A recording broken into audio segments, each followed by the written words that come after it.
but to my surprise, great surprise, I was called in one day by Richard Salant, who was the president of CBS News at the time, and said, we want you to take over the CBS Evening News from Doug Edwards.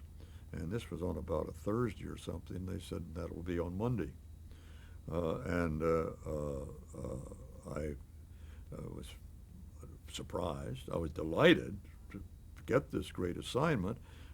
Surprised, and I said, well, does Doug know this? Well, we have just told him. We've just been in the office. We've just told him. I went to see Doug right away, and I've never met a man of greater gentleness than he was in that moment. I would have been bitter, I think, at that moment, probably to be dismissed in that fashion, but he couldn't have been more of a gentleman. Said, I understand, I congratulate you, I wish you well, anything I can do to help make this transition better, be sure to let me know. So I took over the CBS Evening News with a moment's notice. It was 15 minutes at the time, totally inadequate amount of time to do news, as even a half hour is still inadequate time to do an adequate job of the news. But we very shortly were putting the pressure on. They already were putting the pressure on the top management to try to get the affiliates to agree to a half hour. Had great difficulty with the affiliates who did not want to go to a half hour. At that time, interestingly enough, the evening hours between 5 and 7 or 5 and 8, I guess, when prime time took over, were all 15-minute segments. 15-minute song fests with the various songsters. There were 15-minute comedy shows. They were all in 15-minute segments.